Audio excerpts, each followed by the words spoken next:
Hola, buenas tardes a todos y gracias por estar aquí en esta penúltima mesa del Congreso Inquietos Live Day. Voy a pasar a presentar a mis compañeros de mesa, de mientras se van conectando, poco a poco van entrando ya, si los vais pasando, compañeros de back office. Tenemos con nosotros, nos acompaña esta tarde en esta mesa sobre transformación digital, la aceleración de la transformación digital y los nuevos modelos de negocio, a Natalia Martos, CEO y fundadora del Alternative Legal Service Provider Legal Army. También a Laura Fouquer. Laura dirige el máster en Legal Tech en la Universidad CEU y es consultora en innovación y transformación digital y facilitadora de Design Thinking. También nos acompaña Ignasi Vidal, actualmente Business Executive en SAG Spain y profesor en EADA. Y una servidora, socia de Alterwork, que en esta ocasión pues, actuó también como panelista y como moderadora, con lo cual pues, vamos a tener un debate así entre los cuatro. Quisiera agradecer especialmente a nuestros patrocinadores y colaboradores, patrocinadores Santander y Mutualidad de la Abogacía, así como los colaboradores Wolters Kluwer y On Time. Sin ellos, pues este congreso habría sido prácticamente imposible, ha sido una ayuda pues, inestimable la que nos han brindado y una vez más reiterar el agradecimiento de todos los inquietos a estas colaboraciones. Recordad también a todos los asistentes que podéis mandar vuestras preguntas a través del Questions and Answers, que es una funcionalidad que está pues, justo aquí abajo. Pasáis vuestras preguntas y hacia el final de la sesión, de esta hora que vamos a estar aquí, vamos a estar respondiendo a estas preguntas en directo. Las podéis mandar pues, a todos los panelistas o si queréis que alguien en concreto las responda. Bien, tenemos aquí a Natalia. Nos falta... Natalia, ¿puedes abrir la cámara, por favor? Y nos falta Laura y nos falta Ignasi también. ¿Qué tal, Hola Natalia? Eva, ¿qué tal? Pues Muy encantada de bien, estar aquí contigo. Muchas gracias por la intro. igualmente. Bueno, poco a poco ya se van añadiendo nuestros compañeros de mesa. Creo que está Guille en el back office y así nos los van pasando a panelistas. Natalia, Perfecto. hoy llevas ya moderación de mesa, llevas casi doblete. Vaya estreno que me estoy pegando, pero bueno, divertido y muy enriquecedor todo lo que hemos escuchado. Pues lo que vamos a tratar en esta mesa va a ser sobre todo la parte de transformación digital y nuevos modelos de negocio. Como en las mesas anteriores, especialmente las mesas de la mañana, se ha hablado muchísimo ya de transformación digital, del efecto de la transformación digital, vamos a hacer una pequeña pues, apertura de estos temas, pero la idea también es centrar esta mesa muy en lo que es la tecnología, qué herramientas tecnológicas pues, los despachos han estado desplegando, cuáles pueden desplegar, cuáles son más necesarias, cuáles pueden ser más útiles, qué sería lo que un despacho necesitaría tener hoy en día para realmente estar up to date, tener el update de qué es lo que es necesario tener y quizás también qué es lo que sería interesante de tener, porque a veces no es lo mismo lo que necesitas con lo que te gustaría tener. Tampoco las tecnologías a utilizar son las mismas en función del tamaño del despacho, de la especialización del despacho, de si el despacho quiere ser quizás o tiene más vocación internacional o menos. Todos estos ajustes son los que vamos a estar tratando en esta sesión. Bien, veo que ya estáis aquí. Ignasi, bienvenido. Laura, ¿qué tal? ¿Cómo estás? Muy bien. Buenas tardes a todos. Perfecto, pues vamos a dar inicio a esta mesa. Vamos a empezar con Laura. Laura, ¿qué dirías que son los motivadores o los aceleradores de la transformación digital en el despacho? Sabemos que el COVID pues, ha funcionado como un acelerador, como un motivador, pero ¿hay algo más? ¿Qué crees? ¿Qué opinas? Hoy en día no hay mucho más, ¿no? Es muy complicado una conversación en la que no entre el COVID encima de la mesa. Yo creo que, de hecho, los que estamos aquí en esta mesa hemos visto cómo hemos pasado de ser un poco los raritos, ¿no? Interesados por todo eso, a de repente, pues estar casi a la moda porque ya... han tenido que pasar por el aro a pesar de a menudo no querer, ¿no? Esta transformación digital. Leía el otro día un artículo de Borja Tsuara, excelente, sobre la aceptación digital. y explicaba, lo asimilaba un poco a las fases del duelo, ¿no? De primero la negación, la etapa de negación, luego del enfado, de la indiferencia, luego de la negociación, luego del dolor y finalmente en la quinta la aceptación, ¿no? Y yo creo que en esa etapa muchos abogados han pasado por estas fases de cara a la transformación digital y ya están en esta fase de aceptación digital que era necesaria para pasar ya a una adopción y a un aprendizaje, ¿no? Creo que estamos ahí ahora mismo y nos ha igualado un poco, ¿no? Entre quienes sí apostaban, quienes sí hacían los deberes, que seguirán ahora bastante mejor preparados que los han hecho por la fuerza de las cosas, ¿no? Por obligación ahora. Totalmente de acuerdo. Aquí un poco en sentido un poco jocoso decimos que quizás lo que ha hecho el COVID en los últimos 2 meses no lo hemos hecho los consultores en los últimos 5 años, hablando e intentando evangelizar al sector. Pero bueno, han quedado todos ya a una fase mucho más avanzada. Natalia, ¿tú crees que todos los despachos son iguales frente al COVID? Frente a la transformación digital, ¿todos los despachos afrontan la transformación digital de la misma forma o hay factores que influyen en la manera en cómo un despacho ve y aborda el fenómeno de la transformación digital? Bueno, yo creo que depende muchísimo del despacho, sobre todo, no solamente del despacho, sino de la cultura que tengan, ¿no? Porque esa transformación digital viene impuesta por, digamos, el corazón de la compañía, el corazón del despacho. Y si es verdad que cree firmemente en esa transformación, en que necesita digitalizarse y dar un paso hacia adelante para hacerlo, es cuando se va a realizar. Por lo tanto, pues bueno, depende de muchos factores, pero efectivamente, si hay un líder, una líder que encabece ese movimiento, le va a seguir toda la organización. Hemos visto en muchas ocasiones como hay despachos que tienen leves gestos, adoptan determinadas tecnologías, pero son meramente simbólicas, no son realmente una transformación digital, sino que son quizás más gestos al mercado para dar dejar de manifiesto que están en el siglo XXI. Pero por dentro, en el corazón, hay muchas ocasiones en las cuales los que lo dirigen no se lo creen realmente. Por lo tanto, yo creo que el factor más importante es el filosófico interno, el líder de la organización, que es el que tiene imbuida esa cultura de transformación y el que la quiere, digamos, disgregar hacia toda su compañía. Si eso no existe, es muy difícil que te la impongan desde fuera. Ahora nos la ha impuesto el COVID de una manera exógena, de una manera brutal, repentina, casi sin derecho a réplica. Pero no deberían ser así las cosas, deberían haber sido pues por una adopción propia. Totalmente de acuerdo. Ignasi, ¿puedes ponernos algunos ejemplos de despliegue de transformación digital en el despacho? Bueno, puede haber muchos ejemplos, pero van en función también de la tipología del propio despacho. No es lo mismo un despacho de un perfil artesano con un uso intensivo de mano de obra que un despacho que se dedica más a tareas tipo commodity, en la cual la instrumentación, la robotización o la procedimentación automática pues tenga otro foco en este sentido, ¿no?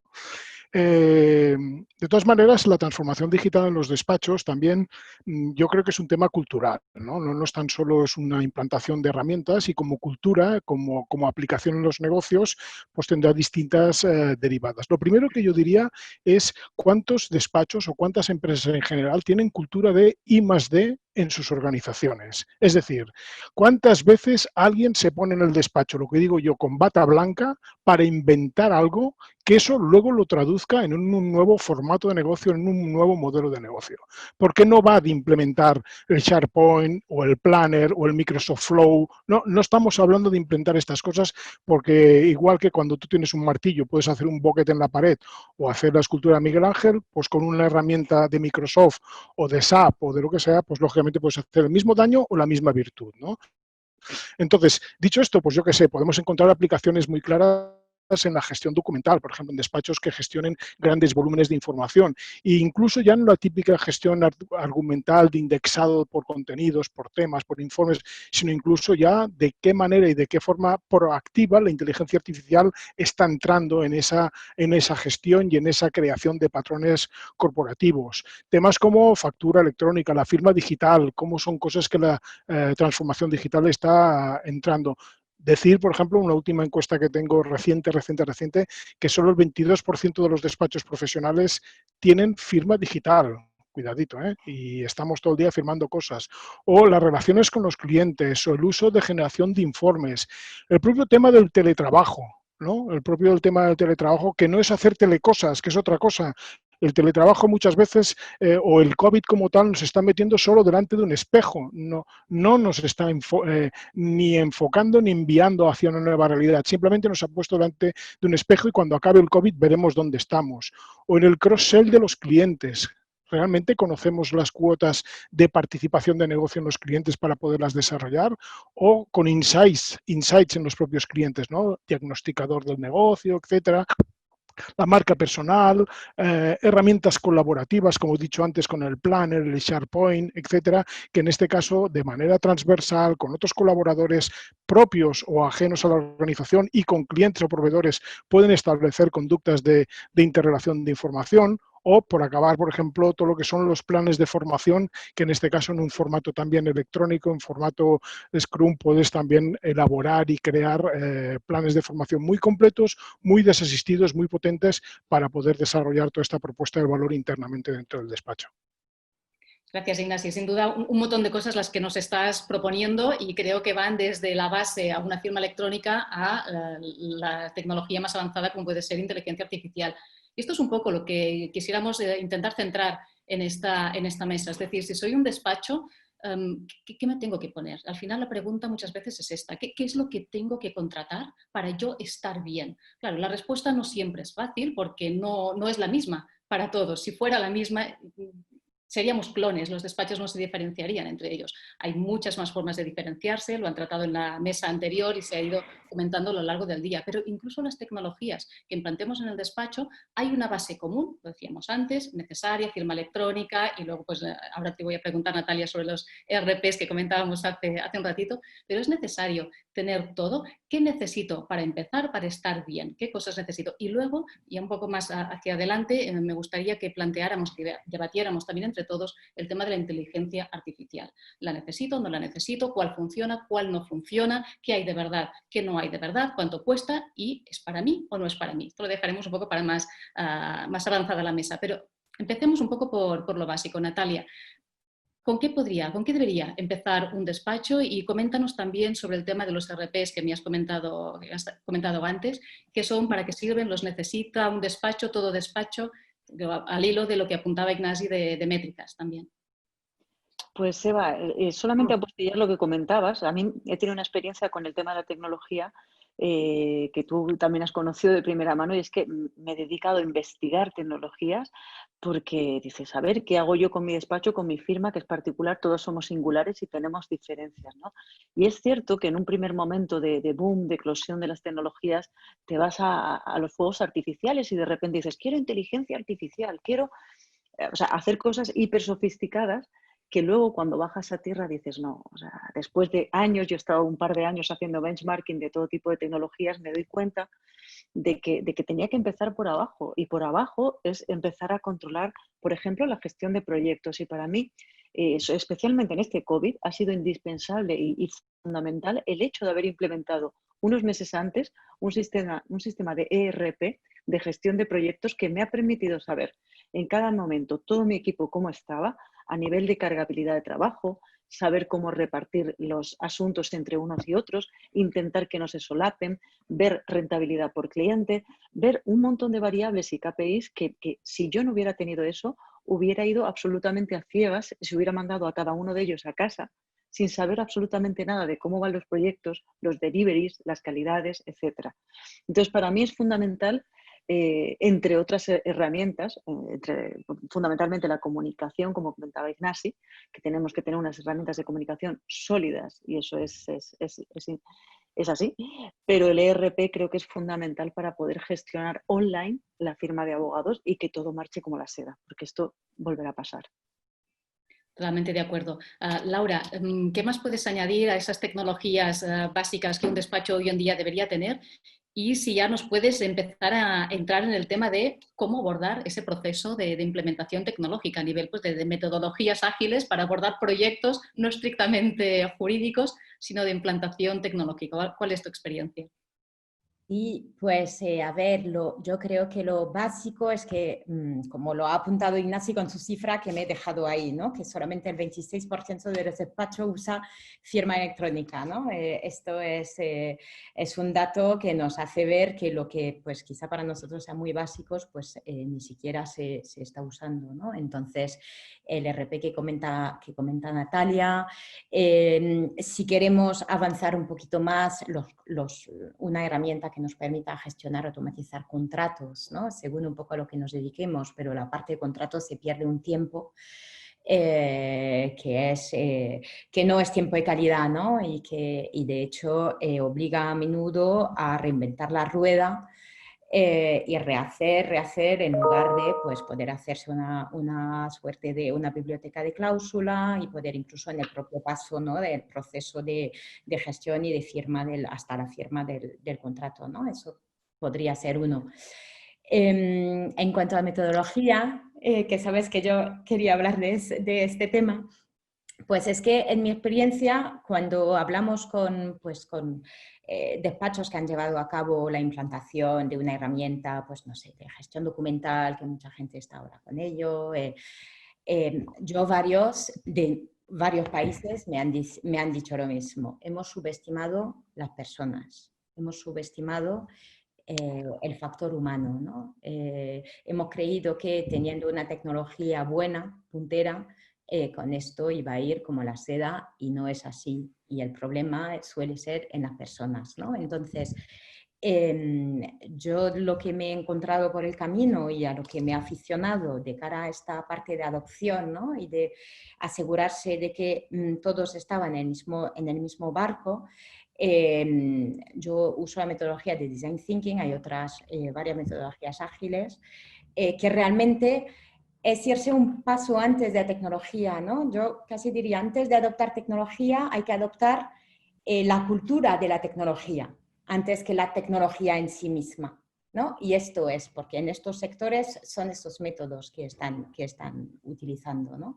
Entonces, esto por una parte permite ponerse en la misma página abogados y los que son los otros profesionales del despacho que no son abogados, cosa de la que me alegra mucho, los que no somos abogados, que se nos ha tachado de no profesionales durante mucho tiempo, ya estamos por fin teniendo más peso en los despachos y estas también metodologías permiten este trato fluido entre unos y otros y co-crear desde el inicio.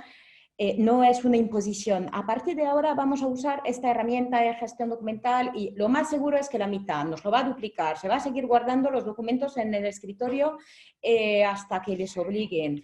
Esto ocurre mucho. Sin embargo, si conseguimos que desde el inicio sea un proyecto común y que todo el mundo vea la necesidad de adoptar esta tecnología, pues ya, incluidos los que al principio son los más reacios, pues entonces ya nos aseguramos una adopción y un éxito en nuestro proyecto tecnológico, ¿no? Porque no deja de ser una herramienta y no un fin en sí. Entonces, yo sí me he encontrado que la transformación digital, ninguneando a las personas o no utilizando las metodologías adecuadas, pues no hacen avanzar mucho el negocio de la abogacía, ¿no?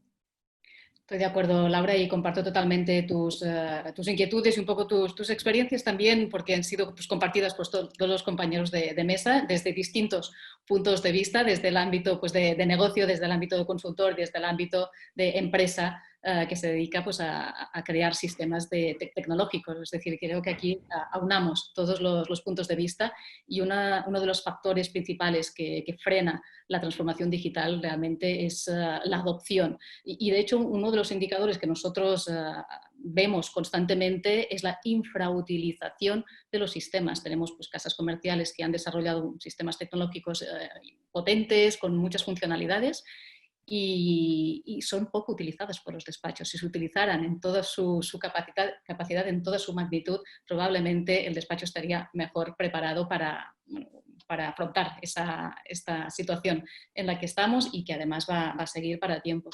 Has apuntado, Laura, el tema de la gestión documental. Hemos hablado de los RPs, lo ha comentado Natalia, has comentado también automatización de contratos y gestión documental. Me gustaría que entre Natalia y Ignasi, desde el punto de vista, tanto desde despacho que implementa un sistema de gestión documental, como desde el punto de vista de empresa tecnológica que ofrece sistemas de gestión documental, ¿cómo puede un despacho abordar un proceso de gestión documental como paso previo a automatización documental y luego gestión del conocimiento? Pero la base, que sería esta gestión documental, Natalia, si quieres empezar a cómo se aborda desde el punto de vista de un despacho y luego pasamos a Ignasi.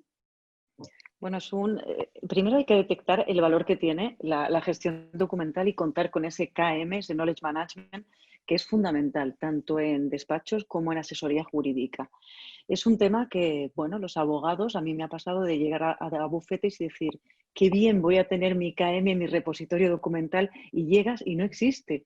Entonces, no sé por qué, pero no sé si en España o es generalizado, tenemos la costumbre, los bufetes habitualmente, no todos, claro está, de hacer un contrato maravilloso y dejarlo guardado en lugar de hacer una clasificación, un repositorio de conocimiento maravilloso para que no perdamos ese tiempo a la hora de tener que rehacer el contrato, comenzar desde cero, hacer un copy-paste, no sé qué. No puede ser así porque perdemos muchísimo tiempo, muchísimo conocimiento. Entonces, ¿cómo se afronta? Pues se afronta, yo creo que creando una base de datos, una base de contratos, plantillas, documentos jurídicos de máxima calidad, que esto requiere mucho tiempo y puede que sea el trabajo más tedioso y más duro porque es analógico, requiere de nuestra mente de sacar el mejor conocimiento y hacer unos documentos que estén perfectamente actualizados, donde las referencias cruzadas sean correctas. Yo, como lo afronto, es uniendo una tipografía también en look and feel, que sea elegante, que sea el mismo y que tenga la suficiente solidez como para enfrentar el siguiente paso, que es la digitalización y la automatización de esos documentos en un siguiente paso para que queden en un repositorio común. Entonces, yo creo que es una asignatura pendiente en muchísimas firmas y que, bueno, pues son firmas que llevan ya muchos años trabajando y que prefieren hacer la gestión del negocio y no nos paramos a pensar que lo más importante quizás son las personas, pero también la gestión del conocimiento que generan esas personas. Y debería estar, digamos que en la agenda como punto número 2 después de la gestión de personas, en mi opinión. Ignasi, ¿quieres añadir cosas como desde el otro punto de vista?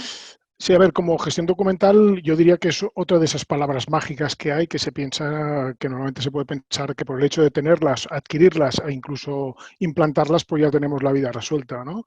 Y ahí podría poner ejemplos como puede ser el ERP en sí mismo o un CRM que dice, bueno, ya tengo esto, pues ya pues la vida ya se ha resuelto. Y no es verdad, porque esto solamente puede ser, esto es una manifestación de algo que debe ser previo. ¿Y qué debe ser previo?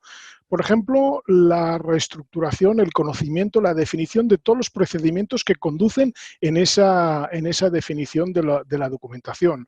O, por ejemplo, la lógica que hay detrás del archivo de bases de datos y de conocimiento. O el uso de herramientas que puedan ser redimensionadas. No la mejor gestión documental es la mejor respuesta en este momento. Entonces, el momento donde estamos, el área que queremos, digamos, documentar o la función que queremos documentar debe ser con aquella herramienta que luego te permita, digamos, crecer. Y cuarta, la falta de formación. Y no tan solo la parte de formación funcional del propio producto, sino la formación, digamos, de oportunidad que supone para la organización y para el cliente externo, es decir, tanto para el cliente interno como para el cliente externo. Hay que tener muy claro que cualquier herramienta de este estilo y concretamente una gestión documental, creo que es un ejemplo muy claro, son medios para conseguir aumentar la utilidad de nuestra entrega de valor en el cliente final. Si esto no lo tenemos claro, pensamos entonces que la herramienta, por el hecho de decirse herramienta, pues ya da la solución. Y no es verdad. Es decir, me gustaría poner en valor esto: procedimientos, las dispersiones de bases de datos o lógicas de base de datos, las herramientas obsoletas o adecuadas que utilicemos y, lógicamente, la falta de formación son los hándicaps para que esto realmente no eclosione con toda su potencia y en toda su dimensión. Es un poco lo que aportaría en este caso, ¿vale? Gracias, Ignasi. Creo que son muchos los sistemas tecnológicos que estamos mencionando y nos faltan aún algunos. No hemos hablado de sistemas expertos, tampoco de portales clientes, que es un debate que está hoy bastante vivo por el tema de la necesidad, pero el temor de la ciberseguridad. Esto es algo que se ha tratado también esta mañana. Pero si nos ponemos un poco en la situación, pues, de los espectadores y viendo un poco las preguntas que están en el Questions and Answers, nos están entrando muchas preguntas de, ostras, ¿por dónde empiezo? ¿Cuál es el área que debo automatizar primero? ¿Por dónde empiezo? Y esto es un recurrente siempre en los despachos. ¿Por dónde empiezo y cómo lo hago? Es decir, ¿cómo ordeno esto? A estas preguntas que están aquí en el apartado de preguntas y respuestas, les podríamos empezar a decir, y luego lo vamos debatiendo, que quizá lo primero es saber cuál es el índice de utilización tecnológica en el despacho, es decir, qué tecnologías tienes. El punto cero sería, vamos a ver, ¿qué es lo que tienes? Vamos a hacer una auditoría y aquello que tienes, ¿en qué grado lo estás usando? Porque nos encontramos muchas veces, esto es sobre todo en despachos, en firmas grandes, que la gente, los profesionales, muchas veces ni siquiera saben lo que tienen en el despacho. Y nos hemos llegado a encontrar en algunas ocasiones haciendo entrevistas con clientes, de clientes que dicen, ostras, es que si este despacho tuviera este sistema, que es el mío, me iría mucho mejor. Y tú sabes que el despacho tiene ese sistema, pero es que el profesional no lo sabe. Esto lo hemos vivido. Entonces, paso número 1 para abordar un proceso de transformación digital.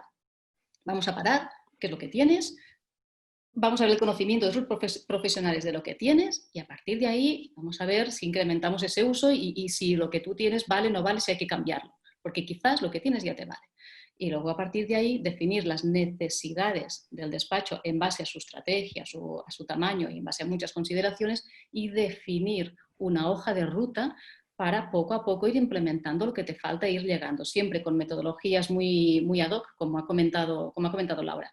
Me gustaría que pudiéramos elaborar entre todos esa hoja de ruta de transformación digital, empezando por esa base que hemos dicho ya de un RP que te ayude a controlar el sistema de automatización de contratos, de gestión documental. ¿Por dónde podríamos seguir? Imaginemos un despacho mediano, 15, 20, 25, 50 profesionales, que ya tiene un pequeño RP, un sistema de gestión documental y un sistema de una plataforma de automatización de contratos. Natalia, te lanzo a ti el reto. Es un reto complicado, pero sí que es cierto que estamos ahí, en la realidad. Con lo cual nosotros empezamos, efectivamente, primero haciendo esa auditoría de qué necesitas realmente, ¿no? Porque hay cosas que tienes, no las usas y bueno, en nuestro caso, como estábamos en el hueso, pues fenomenal porque cualquier tecnología era bienvenida y lo que teníamos era que empezar a hacerlo. Y creo que en este punto es muy importante la cultura de la organización y las ganas de verdad de hacerlo, que sea real. En nuestro caso, no solamente es real, sino que es una necesidad porque es un ALSP que lo que combina es talento con tecnología para hacer escalables los procesos. Por lo tanto, era absolutamente necesario. Pues después del ERP, de la gestión documental, de la automatización de contratos, nuestro siguiente paso ha sido tener una plataforma colaborativa para gestionar todo el sistema de compliance. Hablamos de compliance tanto el penal como GDPR o RGPD y lo que es el delegado de protección de datos. Pero es una plataforma que se ha mencionado mucho, el tema del Client Portal, el portal de cliente, ¿no? Donde digamos que el despacho accede desde un lado, desde una interfaz, y se comunica con su cliente por el otro lado. Yo en ese caso no he conseguido encontrar esa interfaz porque lo hay en el mundo anglosajón, pero no he encontrado ninguna para España o por lo menos para nuestra dimensión de firma. Sin embargo, sí que he encontrado ese sistema para el mundo del compliance y es tremendamente eficaz porque en compliance lo que se te exige en GDPR y en cualquier tema de cumplimiento normativo es dejar una trazabilidad de todos los controles que vas haciendo. Y lo que ya no vale a día de hoy, aunque sea también digital, es intercambiarnos emails donde yo te digo lo que tienes que hacer, tú lo haces o a lo mejor no lo haces por omisión y queda un silencio ahí. Y de repente puedes recibir una inspección de la Agencia de Protección de Datos o de cualquier otro organismo y te vienen a revisar en un momento dado. ¿Y cómo haces una inspección? ¿Qué tienes que tirar de emails, de libretas? O sea, digamos que la información está absolutamente disgregada. lo que te permite una plataforma colaborativa de compliance, que podría ser, ojalá, un portal cliente, es, por un lado, pues tener todos tus documentos del cumplimiento normativo bien clasificados, bien localizados, y por otro lado, le das a tu cliente un user, un password para que acceda y pueda plantearte tickets en cualquier momento, que son consultas jurídicas, con una velocidad y una agilidad tremenda, porque él va a poder ver en cualquier momento cómo anda su ticket, a qué abogado ha sido asignado y en qué momento va a ser resuelto. Con lo cual, ¿qué nos ahorramos?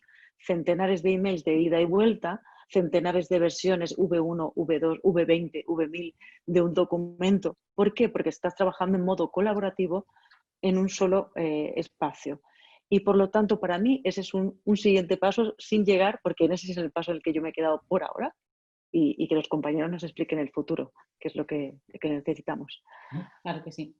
Laura, tú que te mueves mucho a nivel internacional, trabajas con redes internacionales y también tienes mucha experiencia en otras jurisdicciones.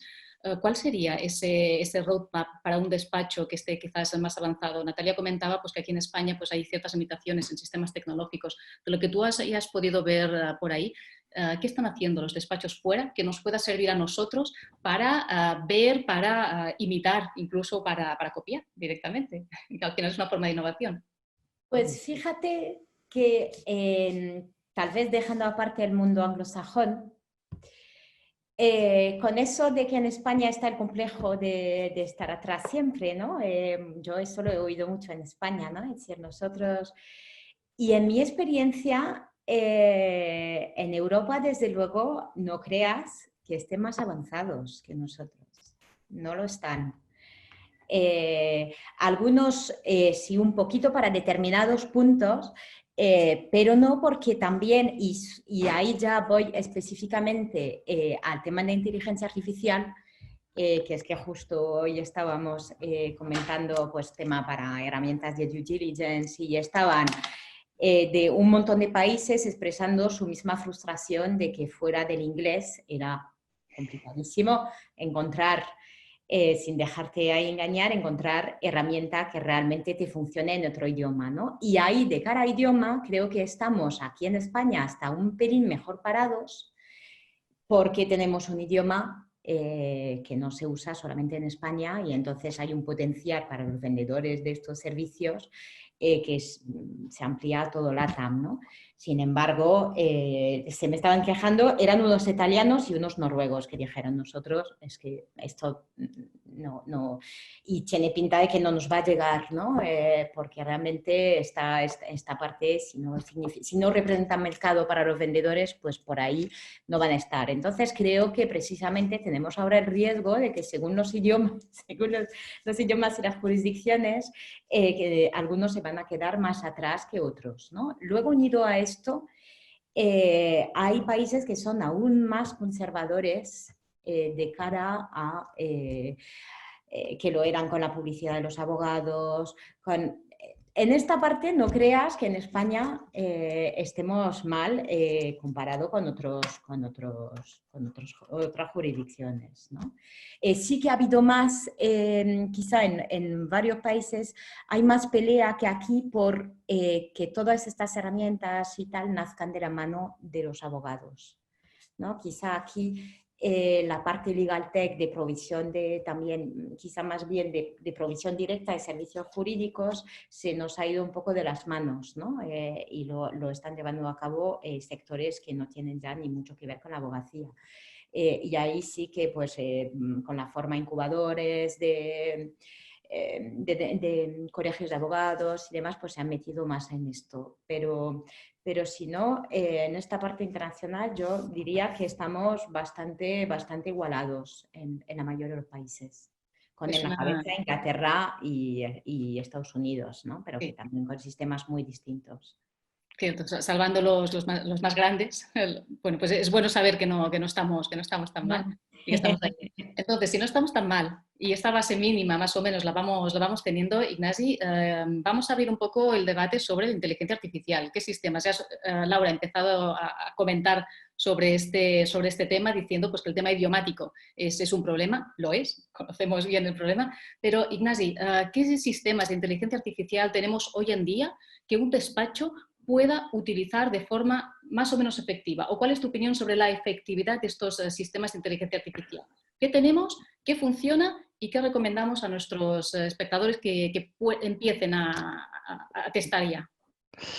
A ver, el tema de la inteligencia artificial está apareciendo y se está manifestando de distintas maneras. Es verdad que la inteligencia artificial es una combinación de varias cosas, es decir, en el momento que hay gran cantidad de datos, hay un interface de comunicación como puede ser los chatbots, en el momento que hay una capacidad de que la propia, lo que es el machine learning, pueda ser capaz de aprender cosas, pues lógicamente nos ponemos en este mundo de la inteligencia artificial que hoy por hoy, según mi opinión, y no tengo mucha experiencia en el gran despacho, algo más, lógicamente, en el mediano, pequeño despacho, no deja de ser una solución o un escenario para empresas o para despachos que pueden invertir X en este tipo de soluciones. Pero sí que es verdad que igual que en su día los RPs y los CRM empezaron en la capa más alta y a partir de ahí fueron bajando y de alguna manera popularizándose, pues la inteligencia artificial llegará. De hecho, está llegando ya en forma de chatbots. Ya hay muchos asistentes que el chatbot como tal tiene una inteligencia como tal,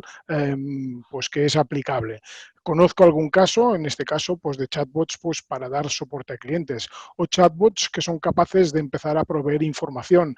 El concepto de ir a una reunión de negocios con una Alexa, para que me entendáis, y en esa reunión, como si fuera un asistente real, pues preguntarle, oye, este cliente el año pasado, ¿qué expedientes, qué nos dio, qué rentabilidad? Y que Alexa nos conteste, porque Alexa está conectado con nuestro RP, pues esa va a ser una realidad, digamos, muy inmediata, más en el mundo anglosajón, por cuestiones de que hoy por hoy los grandes catedráticos, los grandes conocimientos, las grandes universidades están en formato anglosajón y aquí en formato, digamos, castellano es otra historia, pero sí que es verdad que es una realidad que ya podemos empezar a ver.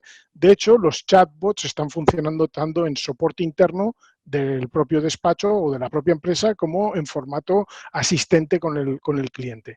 Yo sí que, por ejemplo, también he tenido experiencia, os puedo contar dos experiencias, una con Watson de IBM, por ejemplo, que simplemente a través de una hoja de cálculo muy simple con 2.000 registros de empleados en la cual se decía fecha de contratación, estudios, domicilio, edad y sueldo, por ejemplo, y coste, algunos datos más, era capaz de hacer ya una predicción de cuáles serían los 2 o los 3 empleados próximos que te iban a pedir la baja.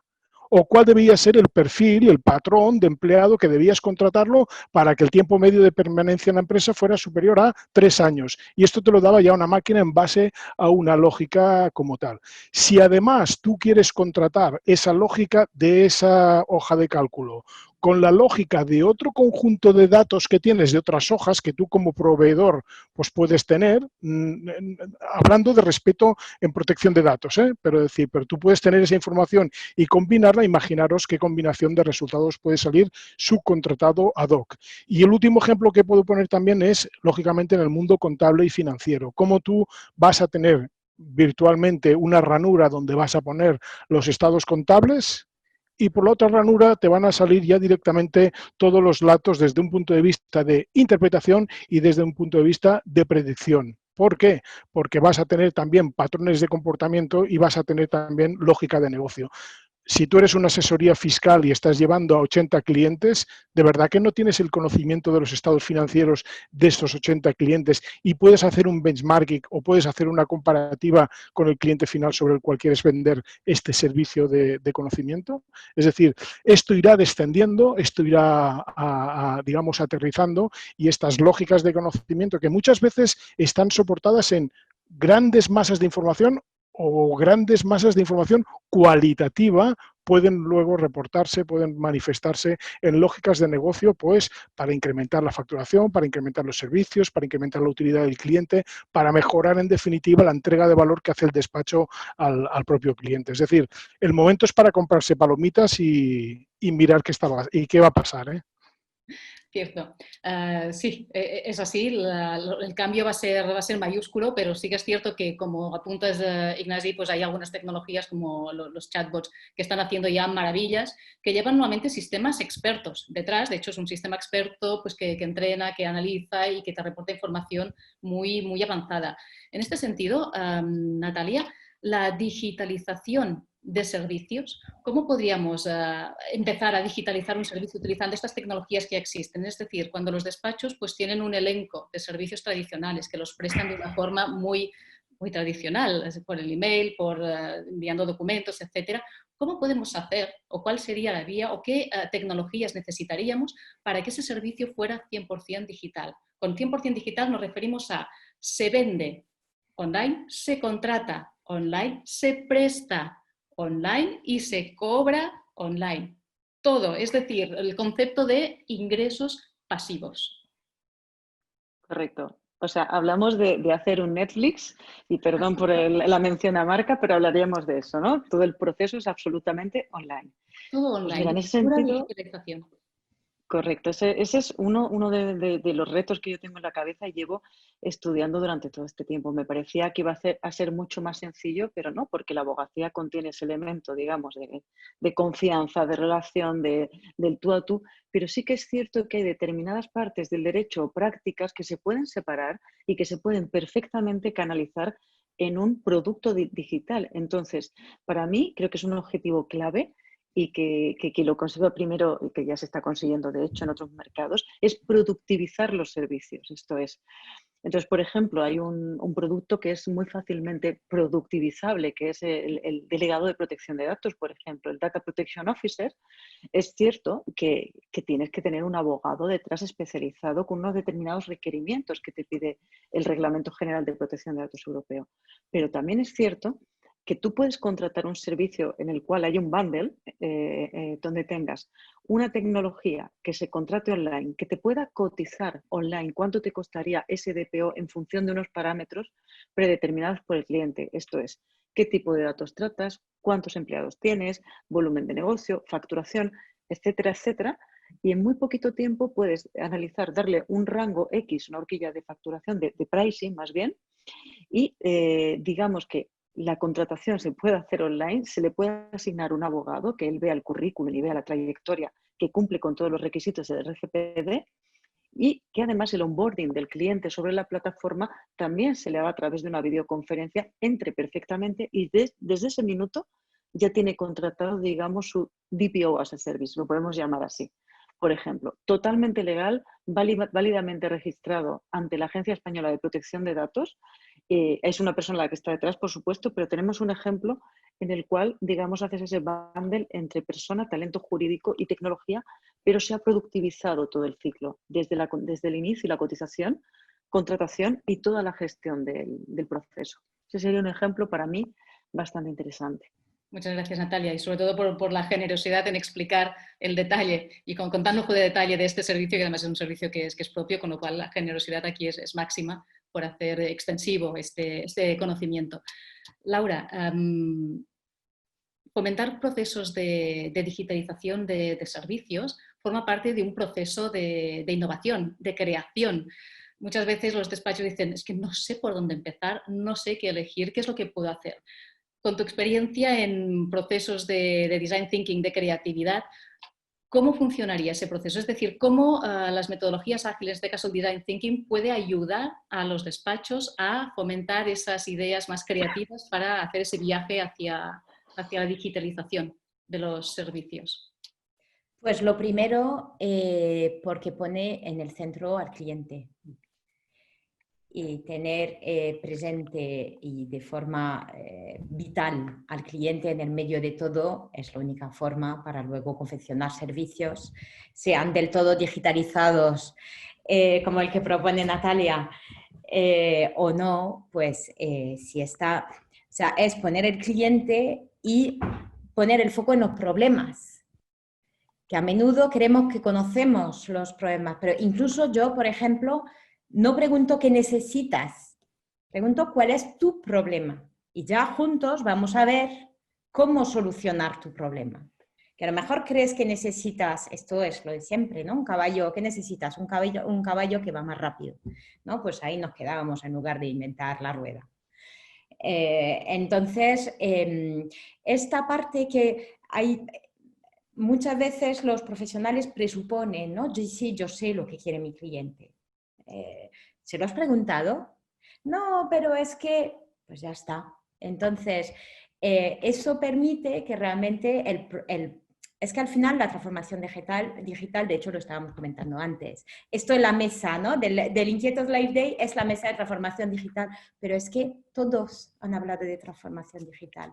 Cada una de las 6 mesas que nos han precedido han hablado de eso, ¿no? Entonces ya eso ya no es evolución, ¿no? Yo creo que ya nuestra mesa ya no es ni transformación, es evolución digital. Y entonces, para llevar a cabo esto de forma exitosa, el Design Thinking nos permite pensar y en lo ideal de trabajar con el propio cliente, ¿no? De tener la humildad, o sea, de hecho, yo lo que aconsejo en despacho es que piense en cómo de transformados digitalmente están sus clientes. Porque, como decías bien, Eva, que a lo mejor hablas con unos y su cliente está usando tal herramienta y el despacho a su vez no lo está usando, ¿no? Entonces, se pueden dar varias situaciones. O el despacho va más digitalizado que su cliente, en cuyo caso tiene ahí un nicho porque puede ayudar a su cliente en transformarse digitalmente. O bien van a la par, en cuyo caso pueden juntos pensar, idealmente utilizar herramientas ambos las mismas, ¿no? Que será más fácil de cara a la interoperabilidad, ¿no? De los sistemas, que los sistemas funcionen, que se hablen unos a otros. Esto es como ahora con el virus, la pelea de no, yo te mando una convocatoria de Teams, no, yo uso Zoom, no, yo estoy con GoToMeeting, ¿no? Seguro que os ha pasado a todos, pues porque tienes tus costumbres con unos y no te apetece pues pasarte al otro porque no te enfoca igual la cámara o lo que sea, ¿no? Entonces, pues esto pasa también con las diferencias de herramientas, ¿no? Entonces, pues eso, el despacho está por delante o igualado, o incluso a veces el despacho está por debajo y en cuyo caso puede aprender de su cliente, ¿no? Entonces, eso es una de las cosas que nos aportan estas metodologías, que es realmente pues, pensar en el cliente, pensar en las personas para luego ver cuál es la tecnología, pero sobre todo nos obliga a no hacerlo del revés, que es pensar primero en la tecnología y luego en a ver cómo las personas se adaptan, ¿no? Totalmente cierto, gracias Laura. Realmente el ejercicio que hay que hacer aquí es ponerse en los pies del cliente, hablar mucho con el cliente y observar, que al final ese es el core de esta metodología, ¿no? Es ver, observar, pensar por qué está haciendo esto, por qué está pasando esto, qué puede estar necesitando, y a partir de ahí es donde puedes empezar ese proceso de construcción de nuevos servicios. Y al final esto es lo que ha hecho fuera de la abogacía de los negocios, sino la abogacía a consumidores, con plataformas do it yourself de automatización de contratos, que al final es que está haciendo la gente, ¿no? Pues está buscando modelos de contratos online, que los hay, porque los hay, y asumiendo riesgos de tener un mal contrato, pues como tampoco contratar a un abogado para este determinado target no es una opción, pues ya les vale. Pues entonces lo que se les da es una opción más válida que el asumir un riesgo absolutamente por su cuenta y ventura, sino tener pues una empresa que por lo menos te ofrece un modelo hecho por un abogado y con ciertas garantías. Y hasta ahí es lo que hay. Pero es una necesidad puntual y es cuestión de ir hallando esas pequeñas necesidades para a partir de ahí poder construir. Nos quedan unos minutos, me gustaría que abordáramos el tema de los nuevos modelos de negocio también. ¿De qué forma estas tecnologías, porque no olvidemos que los nuevos modelos de negocio o los negocios, los prestadores alternativos de servicios jurídicos son no tanto ya despachos, sino empresas de servicios jurídicos que han nacido pues, al abrigo de la transformación digital con unas plataformas tecnológicas más o menos avanzadas, pero desde luego con sí lo necesario para prestar el servicio, tecnológicamente avanzadas, digitalizadas, y ya contratan a la gente, yo creo que con un mindset absolutamente especial y dirigido a esta nueva forma de prestar servicios jurídicos. Los despachos que no han nacido al abrigo de la transformación digital y que quizás están pensando en hacer ese viaje hacia un nuevo modelo de prestar servicios jurídicos, que tienen al lado esos nuevos modelos de negocio, ¿qué pueden hacer o cuál es la amenaza real? ¿Cuál es vuestra opinión de estos modelos alternativos? ¿Realmente son una amenaza? ¿Realmente se van a quedar con el mercado? ¿Quedará espacio para los despachos más tradicionales? ¿Y qué pueden hacer estos para acercarse un poquito más a esos nuevos modelos? Y por último, ya sé que son muchas preguntas, pero quizá nos podríamos centrar en esta. ¿La transformación digital va a fomentar el surgimiento de más modelos de negocio alternativos, si cabe? Ahí lo dejo. Cualquiera de los tres. No sé, Ignasi, ¿quieres empezar tú? A ver, yo tengo bastante contradicción en ese sentido, porque es verdad que sí que existe aparición de nuevos modelos de negocio, pero eso no quiere decir que va a barrer con los modelos tradicionales. Es verdad que los modelos tradicionales van a mantenerse, van a permanecer, que deben reinventarse, que tienen que adquirir nuevos hábitos y nuevos comportamientos y nuevas visiones, y ahí la transformación digital va a impactar en muchos aspectos, en muchos. Es decir, va a impactar, por ejemplo, en la definición del portfolio del despacho. Lo que he dicho antes de la bata blanca y el I+D. Cómo configuramos nuevas formas de entregar el producto y el servicio al cliente. Cómo va a afectar, por ejemplo, el pricing. Cómo en este momento el pricing también va a ser un elemento que la tecnología ayuda a incorporar nuevas variables, a ajustar mucho más el perfil del cliente y el perfil del servicio que tenemos que entregar. Otro aspecto capital, por ejemplo, que yo soy un enamorado desde el punto de vista de visión de marketing, ¿no? El packaging de los servicios que tú entregas, ¿no? Cómo envuelves tu servicio para que sea más atractivo y más funcional para tu cliente.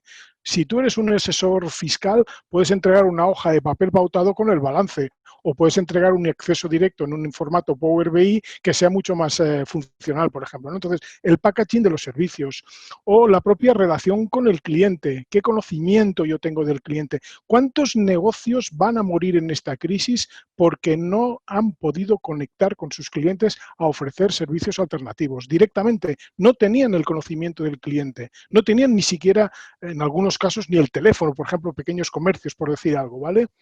O como, por ejemplo, la producción de estos servicios en términos de los empleados, de los medios, etcétera, ¿no? De cómo, en este caso, la cultura del teletrabajo va a incidir en esa producción. Y, por ejemplo, en personal también. En personal, el otro día leía que Facebook está apostando por el teletrabajo. Y me paré en la noticia y dije, pero ¿cómo Facebook ahí en California? Y no es que esté apostando por el teletrabajo en términos de que la gente que vive en Palo Alto se vaya a casa a trabajar. No, es que está pensando en el teletrabajo a la hora de contratar los mejores ingenieros, los mejores matemáticos, los mejores físicos, filósofos en el mundo para que trabajen desde Lérida o trabajen desde Singapur. Eso es un teletrabajo absolutamente transversal a costes además de la zona donde contratas. Es decir, cómo el personal desde este punto de vista va a tener también un gran impacto. O cómo las redes sociales, con un indicador que me gustaría poner encima de la mesa también por hacer una aportación interesante, el indicador de LinkedIn del SSI, el Social Selling Index, ¿no? Cómo te da la relevancia como empleado, digamos, en las redes sociales. Y cuando estamos hablando de una anterior mesa, Paula y Jordi Fernández hablaban de la marca personal, como una cosa es la marca corporativa, que es la propia marca, más la suma de las pequeñas marcas individuales que componen esa marca corporativa. Y ahí la relevancia que tú tengas en redes sociales desde un punto de vista, pues aplicando la tecnología, va a ser un activo más de la compañía. Es decir, si yo pongo todo esto en una coctelera, pues me parece un futuro absolutamente explosivo, pero que tengo que decirlo, lo quería decir al principio, pero no me has centrado el córner, lo digo yo ahora por jugada individual a lo Messi, digamos. El tema es grave porque yo llevo 8 años siguiendo las estadísticas del Instituto Nacional de Estadística y cuando te aterrizas en el sector de los despachos de abogados o en el sector de los despachos profesionales, te dice el Instituto Nacional de Estadística que la inversión en medios tecnológicos apenas llega al 1% de la facturación. Me parece que el dato es absolutamente bestial como para que salgamos de aquí. Hemos sobrevivido al COVID, ya encima ya me he transformado digitalmente. Hay que poner dinero, hay que poner intención, hay que poner foco, voluntad, talento, ilusión y hasta suerte. Pero creo que el reto es mayúsculo y lo deberíamos aprovechar tanto como podamos. Lo es, Ignasi. Gracias por este final tan emotivo y que te ha salido absolutamente del corazón. Pero razón no te falta en absoluto. Nos quedan un par de minutos, podemos alargar quizá un minutito más, pero sí que me gustaría, Natalia y Laura, que dierais vuestro apunte final, así breve, para poder seguir en tiempo y dar el pase a la última mesa del Congreso de hoy. Natalia, ¿quieres empezar y cierras, Laura? Sí, muy rápidamente comentar que efectivamente que este COVID, digamos que ha sido la tormenta perfecta y que ha propiciado el impulso que necesitaban los ALSPs y los New Laws. ¿Por qué? Porque estaban en España bastante rezagados en relación a países anglosajones. Allí el crecimiento es espectacular. Como sabéis, llevan 20 años ya trabajando y creciendo exponencialmente. Entonces, pues qué duda cabe que en un contexto de reducción de costes en asesoría jurídica, disminución del budget, pues hay que replantearse las estructuras y cómo repartes, digamos, ese presupuesto, ¿no?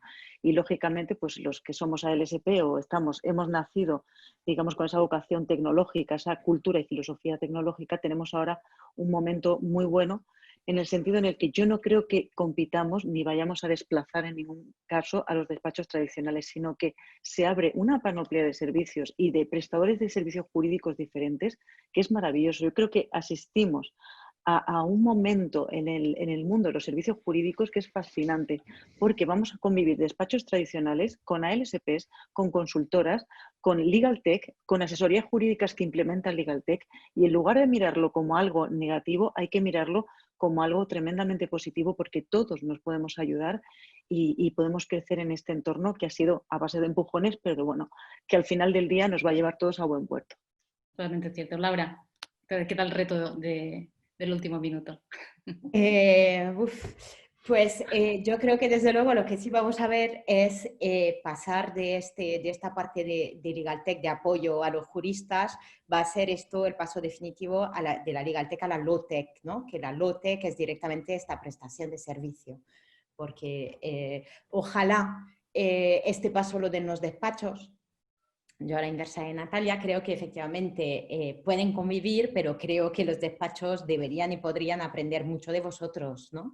Hay muchos métodos, no seas ni uno ni otro. Ojalá los despachos se pongan a vender Legal Tech as a Service, porque esto es algo que demandan sus clientes.